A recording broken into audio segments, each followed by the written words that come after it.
and welcome your next poet to the stage. Y'all give it up for Nova!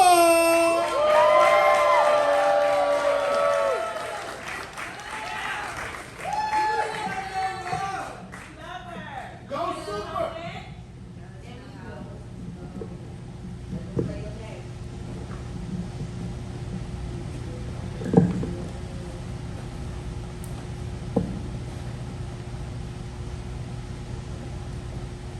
The human body produces 1 to 2 liters of saliva a day, most of which you swallow without realizing.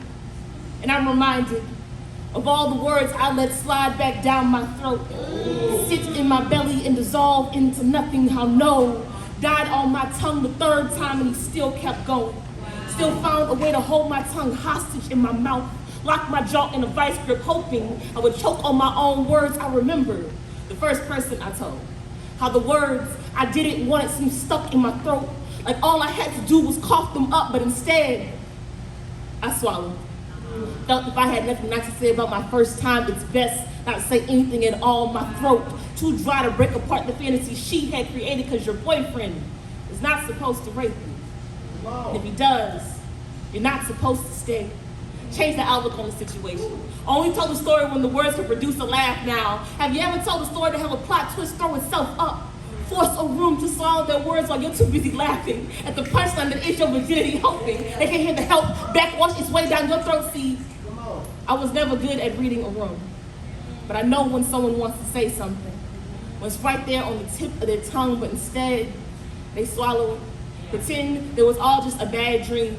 At the words, he raped me, don't digest the same as he didn't hear me say no. Pretend to be at a loss of words when the truth wants to claw its way out of your throat for the last time. I have left the truth behind, lips unmoving, and still surprising my lips are still moving in words I couldn't get out then are coming out now. See, I said no, because before I realized it, I became uncomfortable with his body on top of me. I said no. When he pushed past my hands to hold my hips, I said no. When he held me down and forced my teeth to bite my tongue to hold back the scream from being torn apart, before I could say it again, he forced me to swallow it, and I did.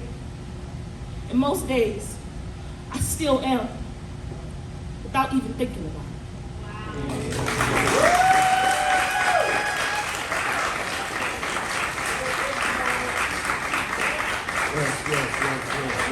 Yes. Y'all applaud that. And y'all welcome Nova to the microphone.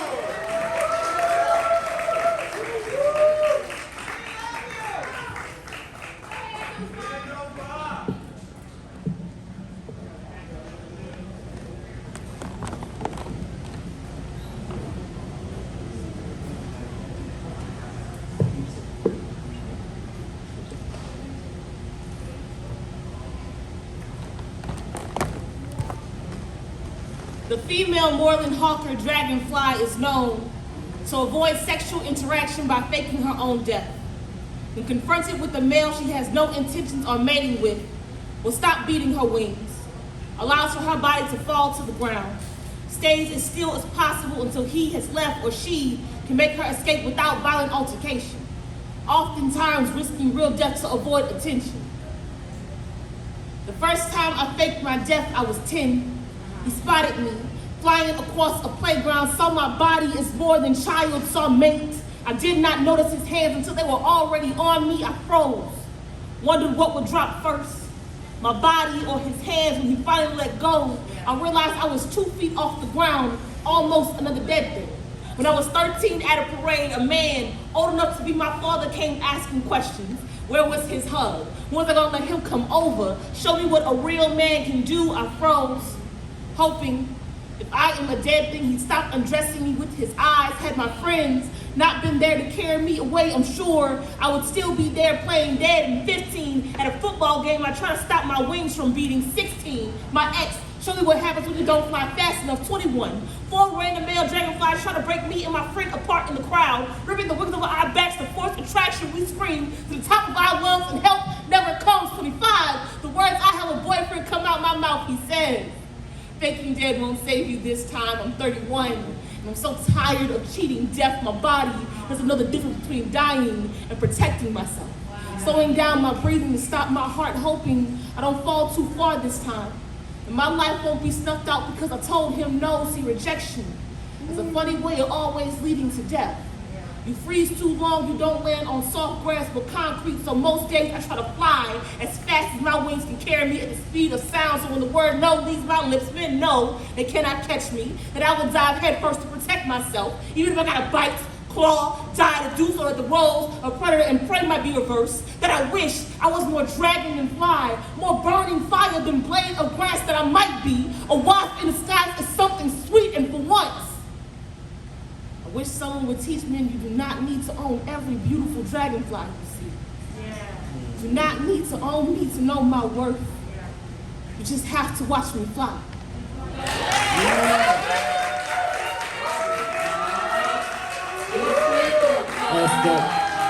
That's Nova, y'all.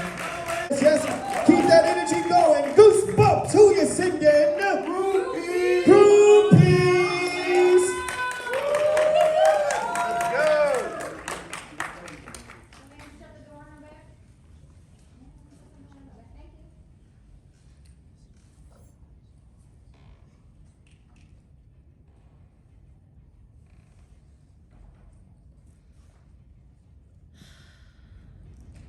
Dear Megan Thee Stallion, on behalf of the Black Girl Nerd Council, stop telling our secrets. We have been able to hide, and blending in with the masses has been a blessing. Been watching anime for years without the approval of the Goku fan club. I speak for all women when I say I'm tired of being put in a box. Being told that women should be a certain way when we are all different shapes, sizes, colors. When will you be stopped from exposing our secrets? The forgotten leaders of what is and isn't popular in nerd community. The cosplay most people copy but can't do justice. Who do you think made K-pop mainstream? How we pick and plant the seeds of an uprising all around the internet, and now you trying to show the world how strong we are. Remind little black girls that they can be all kinds of different with their own twists. Let the whole world know you can be a bad bitch and still like anime. How even with black girl magic we still human, still have bad days, still a black woman in America, experiencing violence from black men who don't know no better.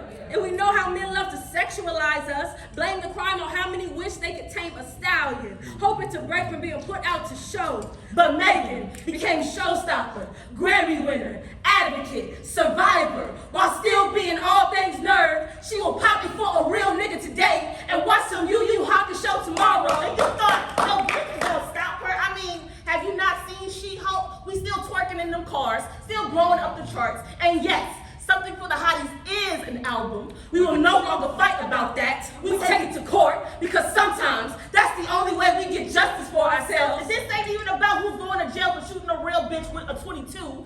This is about Megan. Still walking on glass when it should be rose petals. Still running through the mall with your daddy and your nigga's house like a Tomb Raider. And floating on clouds just to make space for us to be as nasty. And as nerdy as we want, classy and sassy. Big old freaks who like to get lost in the sheets of manga just to release the anxiety. Standing firm in her own, just so we can stand together.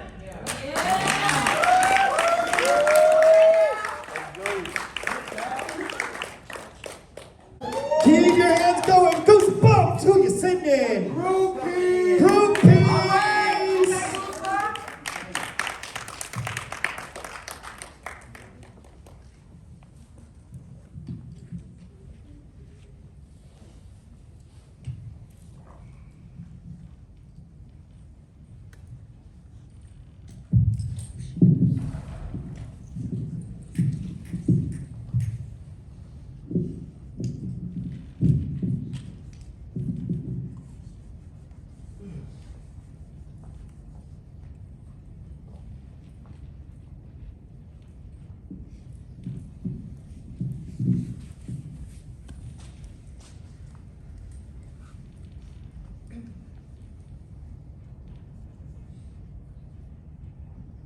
Tonight she's gonna write about a relationship, how the smell of it attracts wolves. Demon, an evil spirit thought to possess a person. Angel, a spiritual being believed to act as an attendant, agent, or messenger of God. How she's ready to swallow our relapse, ready to pick up her bags and leave. My ex said that I was the demon that I warned him about. How I was the one tormenting the relationship, causing destruction and mayhem in our lives. Go ahead, tell them. He never knew that I dealt with demons before. How this particular demon has been by my side since before I was born. He able to maneuver from generation to generation of abuse.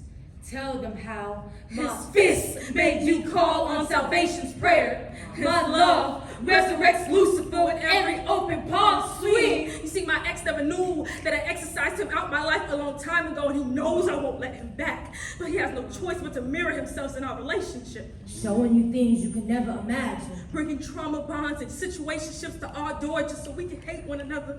My ex never knew that the demon was in him, and I, the angel, gifted to him from God.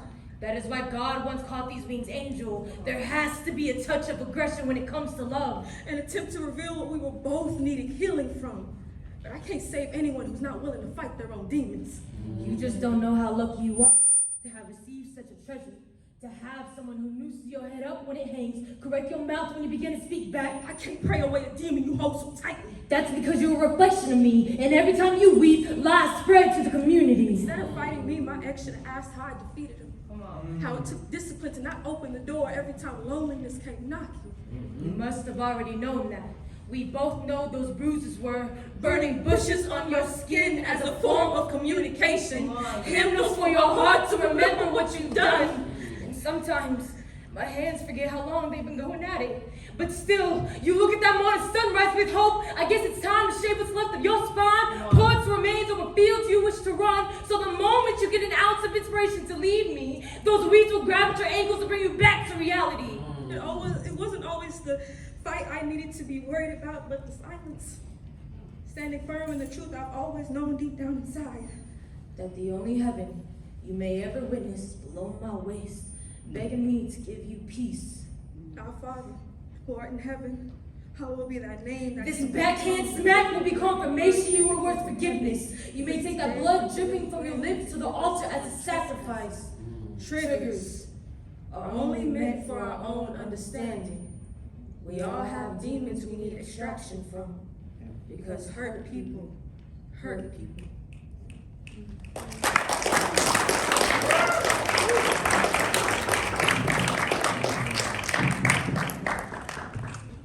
Very good. Keep those hands going. Keep those hands going for the next team. Goosebumps. Who you sitting there? Nova! Nova!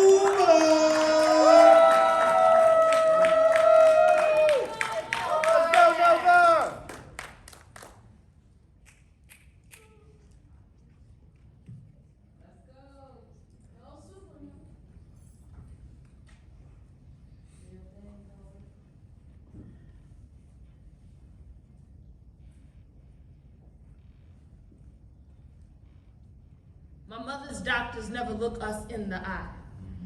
Perhaps they thought the ball was coming too fast for me to see it, but all the signs were there. Something was wrong with my mother, but she smiled. Said breast cancer can run the bases in this family, but so does prayer. It was the summer of 2005, my mother lost all her hair. My mother's hair used to be my favorite thing to play in. I loved watching it fall from my hands to her shoulders. This was strike one. My mother shows up to my softball game and I don't recognize her. It's 5 to 6 minutes before the idea can take hold that this is my mother now, but she smiled. Took off her hat and showed the world she was unafraid to be herself, bald and glorious. This was strike two. I remember seeing her reach for her hair one time. It was almost as if she was giving signals to the batter. She took her hand and stopped the sweat from touching her eyes, forgetting her hair wasn't there anymore, and sometimes God will make you start to count all over again to give you one last at bat. See, God been throwing my mother curves all her life. She said this: she would not let B strike three. Always said when you have a full count, make sure that last pitch is a strike. Never go down without swinging your bat. See, my mother never missed the treatments, whether it was weeknights or press service. Sit up to bed with her doctor's expectations, pointed to the center field like they do in the pros, you know, when the ball is going over the wall. See, the pitch came and it didn't matter. My mother swung with a bat like Ruth. Knew in 2006 she could bring us all home with this swing. So they struck her mother out at 45, but wouldn't catch her sleeping at the plate at 43. Knew, and she set the bar high enough all 5 of her children could jump to reach it. Broke the record of generational curses in my family. Showed me how to bend my knees and swing like I'm aiming for the bleachers every time something is thrown my way. And though life feels like a game, she is only rounding second base. See, Babe Ruth once said, Yesterday's home runs don't win tomorrow's games. But she's still out here jogging at her own pace. See, my mother has been batting above average for the past 17 years with no signs of stopping. Because the game ain't over until God says so.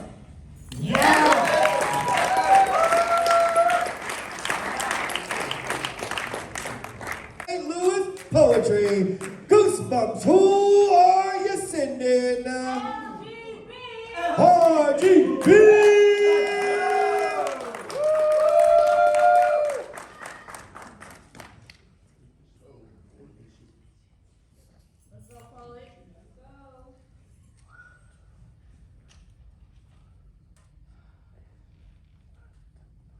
Why you gumbo, God?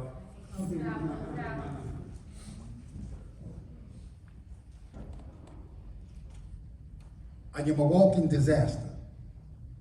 My father was there for my birthday and childhood before police shot and killed him, so I guess that made me a bastard. But I am a train wreck. An auto accident on side the road that you slow down to see my pain. It's the passion placed in my poem when I perform, making my poetry pay per view. My trauma is must-see TV. My tragedy is tasty. My depression delicious, my wounds self-inflicted. I want to do drugs but too afraid to put them to my lips because they might get addicted to me, not me to them. Addicted to the tears that run laps around the tracks of my arms and face. Around happy people, I feel like a dial-up modem in a house filled with high-speed internet out of place. My moods change quicker than a wannabe gangster on the first 48, being pressed by law enforcement. If Don't Fuck With Me Today was a business brand, I'd be a walking endorsement. 5 out of 7 days, I choose depression over violence. My quietness is me swallowing my anger, locking it in a rib cage while you assume, oh, he's just sitting in silence. No, I've decided to let you make it. Sadness stomps on the spine of my smile over and over until it breaks it. Tomorrow is a big tongue. The teeth being spit from my mouth. How can I give a fuck about the next day when this one is a 6-foot grave depression, bury me in alive, and I'm still trying to climb out, claw my way to freedom? My demons are the opposite of my guardian angels that beats unmercifully, then whispers, you don't need them. But I do.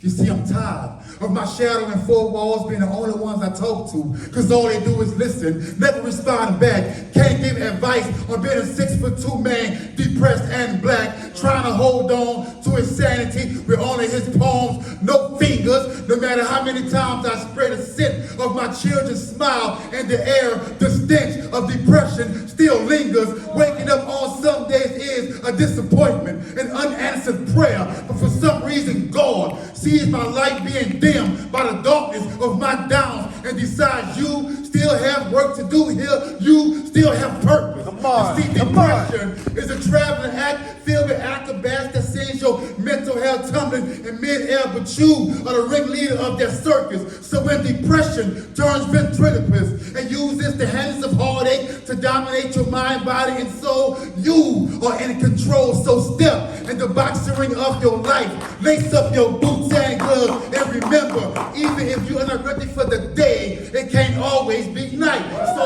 fight, because your only option in this war is to win it. And remember, depression merely adopted your darkness, but you was born in it.